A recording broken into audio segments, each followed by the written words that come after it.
Hello everyone, welcome to my channel. कैसे हैं आप सब? होप आप सभी ठीक होंगे।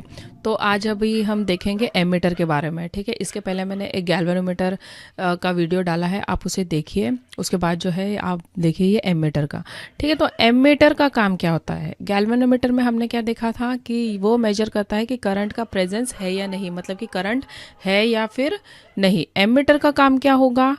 करंट को मेजर करना। ठीक है, सिंपल भाषा में अगर हम बोलेंगे कि अगर जानना है कि पाइप में कितना पानी बह रहा है, मतलब कि वायर में कितना करंट बह रहा है, तो एमीटर लगाओ।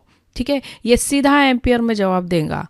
फिटिंग इसकी कैसी रहेगी? इसे जो है हमेशा आपको सीरीज लाइन के बीच में ही लगाना पड़ेगा ताकि सारा करंट इसके अंदर से होकर गुजरे। ठीक है, एमीटर कैसे कनेक्ट किया जाता है? ठीक है, एमीटर कैसे कनेक्ट किया जाता है? ये हमेशा सीरीज में ही कनेक्ट किया जाता है। ठीक है, अगर गैल्वेनोमीटर से आपको एमीटर बनाना है तो गैल्वेनोमीटर के साथ आपको पैरेलल में जो है एक बहुत छोटा सा रेजिस्टेंस जो है वो जोड़ना पड़ेगा। इसी को ही जो है हम शंट भी बोलते हैं। ठीक है, सिर्फ अगर शंट भी बोल दिया तो भी आपको समझ में आ जाना चाहिए ये वाली चीज़ें। ठीक है, कि जो है रेजिस्टेंस हमने पैरेलल में लगाया है। ठीक है, ये हो गया गैल्वेनोमीटर, ये हो गया गैल्वेनोमीटर और ये लगा दिया। अब देखो टोटल करंट बह रहा है आई। गैल्वेनोमीटर से जो करंट जाएगा वो हो जाएगा आई जी। तो यहाँ पे क्या बचा? ऑब्वियसली आई माइनस आई जी जो है वो यहाँ से बहेगा। ठीक है, तो ये हो गया conversion of galvanometer into an ammeter. ठीक है, बहुत ज़्यादा इम्पॉर्टेंट है ये। कब? न्यूमरिकल्स के लिए। जब न्यूमरिकल्स आते हैं मेजरमेंट के तो ऐसा ही आता है कि आई जी का वैल्यू फाइंड आउट करो, आई माइनस आई जी का वैल्यू फाइंड आउट करो। तो ये जो है आपको पता होने चाहिए। ठीक है, आइडियल एक आइडियल वाली अगर बात करें तो एक परफेक्ट एमीटर वो होता है जिसका अपना कोई रेजिस्टेंस न हो, मतलब कि ज़ीरो हो, ताकि वो करंट को रोके नहीं। रेजिस्टेंस का काम क्या होता है? इट रेजिस्ट द करंट, है ना। तो एमीटर का अगर रेजिस्टेंस ही ज़ीरो हो, है ना, R इक्वल्स टू ज़ीरो हो, तो ये तो करंट को रोकेगा ही नहीं ना। तभी तो आपको जो है एकदम एक्यूरेट और परफेक्ट रीडिंग मिलेंगी एमीटर में, राइट। तो चलिए इसका थोड़ा सा थ्योरी देख लेते हैं कि एमीटर का इस्तेमाल किस लिए होता है।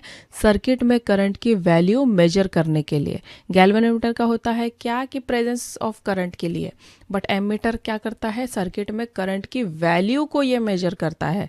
ठीक है, कन्वर्शन कैसे करेंगे इसका? अगर एक गैल्वेनोमीटर को एमीटर में बदलने के लिए उसके साथ हमको क्या करना पड़ता है? पैरेलल में एक बहुत लो रेजिस्टेंस वायर जोड़ना पड़ता है। याद रखिए एमीटर के केस में क्या है? लो रेजिस्टेंस वायर जोड़ना पड़ता है, जिसे हम क्या कहते हैं? शंट कहते हैं। ठीक है, ये जो टर्मिनोलॉजी है ये आपको मिलेंगी जब मैं इसके प्रैक्टिस पेपर सेट करवाऊंगी आपको, तब जो है आपको ये मिलेंगी चीज़ें। कनेक्शन कैसा होगा इसका? जो है हमेशा सर्किट में इसको सीरीज में लगाया जाता है ताकि सारा करंट इसमें से गुजर सके। आइडियल रेजिस्टेंस क्या होगा? एक आइडियल एमीटर का रेजिस्टेंस ज़ीरो होना चाहिए। ठीक है, सॉरी, आइडियल कंडीशन होनी चाहिए यहाँ पे। ठीक है, आइडियल कंडीशन क्या होगी कि एक आइडियल एमीटर का रेजिस्टेंस हमेशा ज़ीरो होना चाहिए, तभी वो करंट को जो है वो रोकेगा नहीं और जो है परफेक्ट रीडिंग आपको एमीटर के थ्रू मिलेंगी। ठीक है, तो ये था वीडियो एमीटर के बारे में। होप आपको ये अच्छा लगा होगा। अगर आपको ये अच्छा लगा है तो प्लीज़ मेक श्योर आप इसे लाइक कीजिए and thank you so much for watching.